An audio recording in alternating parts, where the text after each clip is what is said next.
Welcome to this week's edition of the ATN Weekly News Roundup. I am Favor Am, bringing you the top stories that defined global affairs in Africa and Nigeria over the past week. Beginning with the headlines.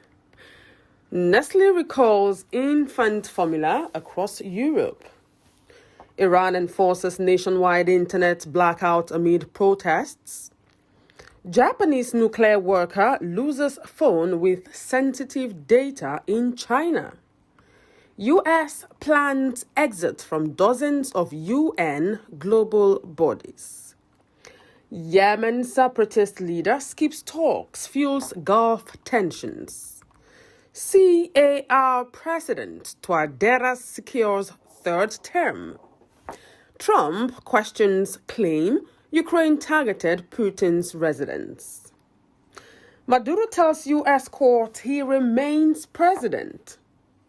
Court blocks resident doctors' nationwide strike in Nigeria. United States confirmed host of 2026 World Cross Country Championships. Those were the headlines, now the news in detail. Beginning from Europe, where food safety concerns took center stage after Swiss food giant Nestle announced a precautionary recall of infant formula in several countries, including France, Germany, Italy, Denmark, Austria, and Sweden. The company said a quality issue had been identified in an ingredient supplied by one of its major partners. Nestle stressed that extensive testing was underway on all affected batches and confirmed that no illnesses had been reported in connection with the products. Regulators across the continent monitored the situation closely as the recall underscored ongoing scrutiny around infant nutrition standards. Moving on, tensions escalated sharply in Iran as anti-government protests intensified during the week, driven by public anger over the collapse of the national currency and growing frustration with the country's leadership. Authorities responded by imposing a near-total internet blackout, according to digital rights monitors, severely limiting communication and outside verification of events on the ground.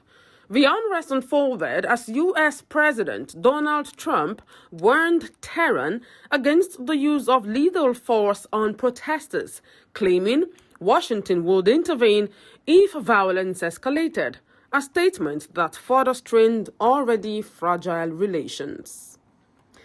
In East Asia, concerns over data security emerged after reports that an employee of Japan's Nuclear Regulation Authority lost a work-issued phone containing sensitive contact information while on a personal trip to China.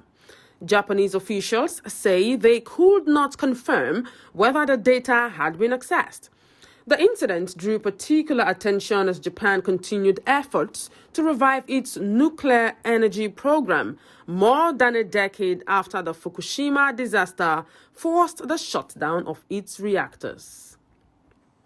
Washington also signaled a major shift in its approach to multilateral institutions. President Trump announced plans for the United States to withdraw from 66 United Nations and international organizations following a policy review. The move included a halt to U.S. funding for bodies involved in climate change, peacekeeping, and democracy promotion. The decision sparked concern among allies and diplomats who warned it could weaken global cooperation and reduce American influence on the world stage.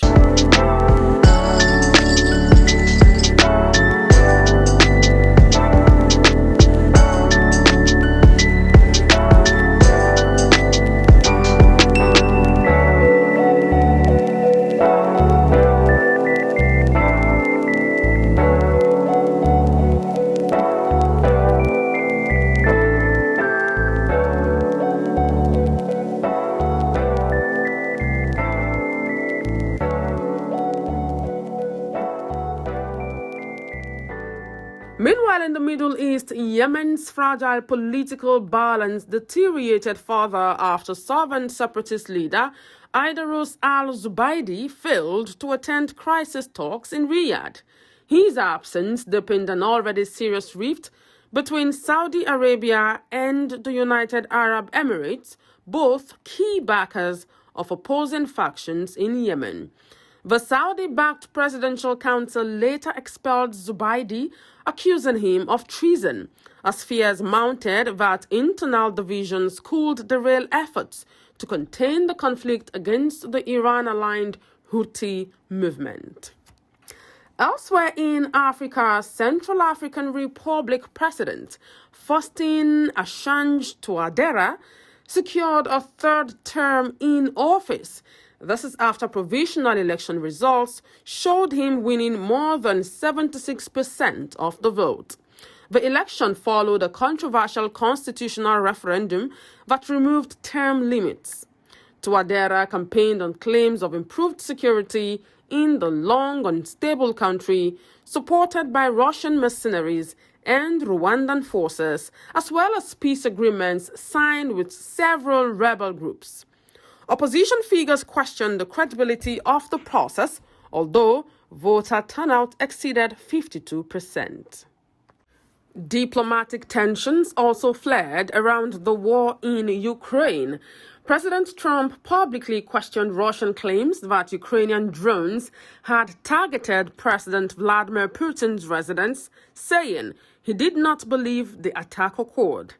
The remarks came at a sensitive moment as diplomatic efforts to end the nearly 4-year conflict gathered pace and Ukrainian President Volodymyr Zelensky traveled to Florida for talks with Trump.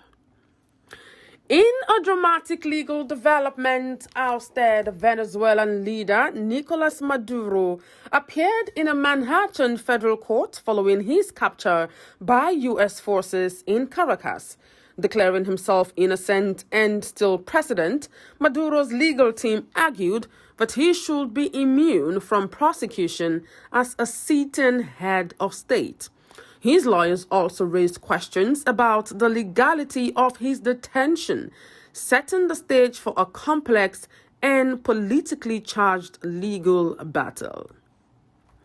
Now we go to news from Africa and Nigeria, where the National Industrial Court intervened to avert a looming healthcare crisis in Nigeria, issuing an interim order restraining the Nigerian Association of Resident Doctors from embarking on a nationwide strike. The ruling followed an ex parte application filed by the federal government and temporarily halted industrial action that had threatened to disrupt public hospitals across the country. The decision shifted attention back to ongoing negotiations over pay, welfare, and working conditions for medical professionals. In global athletics, the United States was confirmed as host of the 46th World Athletics Cross Country Championships, scheduled to take place in Tallahassee, Florida, in January 2026. The announcement marked the third time the U.S. would host the event and the first time since 1992. Organizers say the championship would bring together elite runners from around the world, reinforcing the country's growing profile in international athletics. That wraps up this week's news roundup. Join us again next weekend as we bring you the stories shaping the world, Africa, and Nigeria. I am Favor Aham. Thank you so much for watching.